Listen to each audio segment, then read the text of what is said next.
Hello champions, आज हम बात करने वाले हैं सिंगल फैक्टर इनहेरिटेंस की और इसमें भी specifically x linked dominant inheritance के बारे में। लास्ट लेक्चर में हमने देखा था सिंगल फैक्टर इनहेरिटेंस के टाइप्स, जो कि दो टाइप होते हैं, autosomal inheritance and sex linked inheritance, and इनका फर्दर क्लासिफिकेशन। तो क्वेश्चन जो है वो दो तरीके से पूछे जा सकते हैं कि सिंगल फैक्टर इनहेरिटेंस को एक्सप्लेन करो, तब आपको थोड़ा सा नोट्स को कंसोलिडेट करके और फिर एक्सप्लेन कर देना है। और सारी पेडिग्रीज उसमें नहीं बनानी है, केवल एक या दो के एग्जाम्पल आपको दे देने हैं और बाकी के फीचर्स और एग्जाम्पल लिख देने हैं।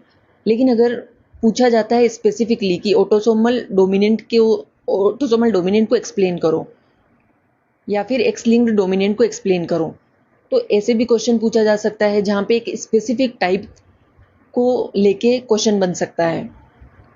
तो इसीलिए हमने इस टॉपिक को कॉम्प्रिहेंसिवली स्टडी किया है। अगर आपके पास क्वेश्चन आता है कि सिंगल फैक्टर इनहेरिटेंस को एक्सप्लेन करो, तब आप ये वाला इंट्रोडक्शन लिख देंगे कि सिंगल जीन रिस्पॉन्सिबल होती है किसी भी एक पर्टिकुलर लक्षण या किसी भी एक पर्टिकुलर ट्रेट को एक्सप्रेस करने के लिए, और इसे हम मेंडेलियन इनहेरिटेंस भी कहते हैं।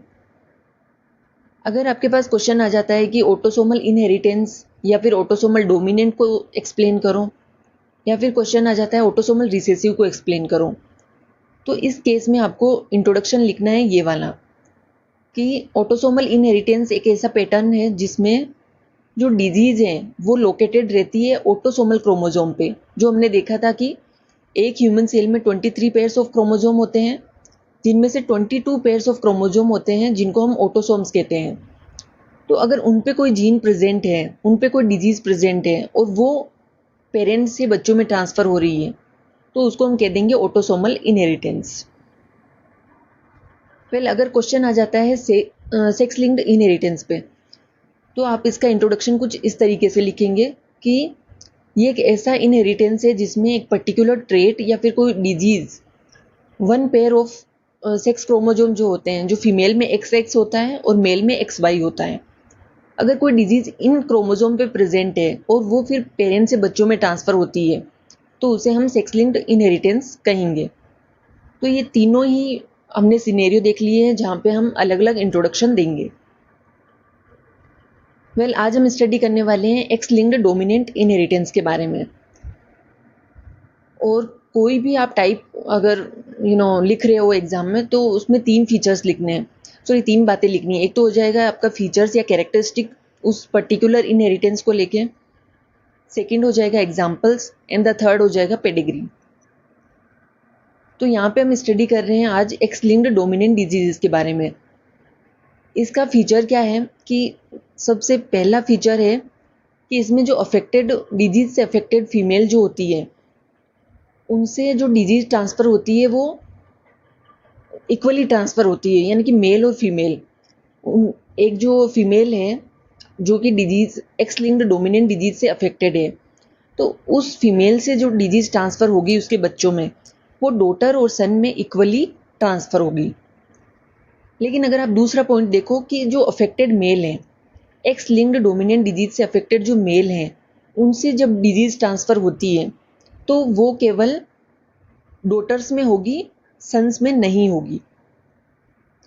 तो इसको आप याद रख सकते हो ऐसे कि जो फादर है, फादर से जो प्रॉपर्टी ट्रांसफ़र होती है वो किस में होती है, बेटों में होती है और बेटियों में नहीं होती है। इसलिए बेटे जो है वो हेल्दी रहेंगे, बेटे हैप्पी रहेंगे, और जो बेटियां हैं उनको पराया धन बोला जाता है, तो उससे उनमें स्ट्रेस क्रिएट होता है और डिजीज़ हो जाती है उस स्ट्रेस की वजह से। तो ये बस एक याद रखने का तरीका है।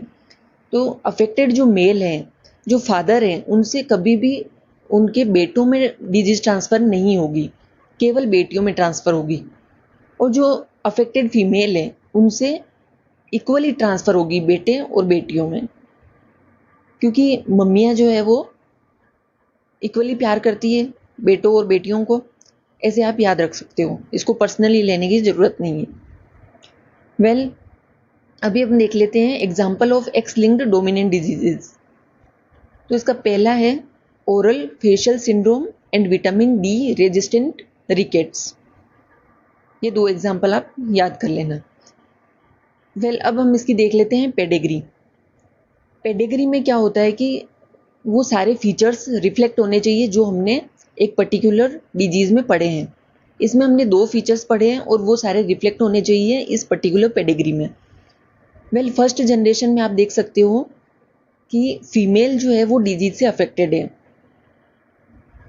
फीमेल डिजीज से अफेक्टेड है, तो जो सेकंड जनरेशन है उनमें इनके 4 बच्चे होंगे। और क्योंकि फीमेल जो है वो अफेक्टेड है डिजीज से, इसलिए हमने फीचर क्या देखा था कि मम्मी जो है वो बेटी और बेटियों दोनों को, बेटे और बेटियों को, या हाँ, बेटे और बेटियों को इक्वली प्यार करती है। इसलिए सेकंड जनरेशन में मेल और फीमेल दोनों ही क्या है, अफेक्टेड है। आप राइट साइड में अगर जाओगे तो क्या है, सेकंड जनरेशन में जो हेल्दी फीमेल है वो, उसकी शादी होती है किसी डिजीज से अफेक्टेड मेल से। अब इनके 4 बच्चे होते हैं। क्योंकि यहाँ पे मेल अफेक्टेड है और मेल जो है उनसे कभी भी बेटों में डिजीज ट्रांसफर नहीं होगी, केवल बेटियों में होगी।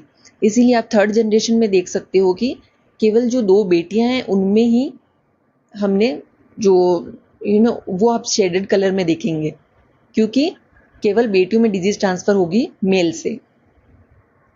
I hope you understand the concept very well. जब भी आप पेडिग्री बना रहे हो, केवल हमें फीचर्स ध्यान में होने चाहिए और पेडिग्री आपकी इजीली बन जाएगी। Okay, well done, keep learning, keep growing. जय हिंद, जय भारत। कोई भी डाउट है तो आप कमेंट सेक्शन में पूछ सकते हो।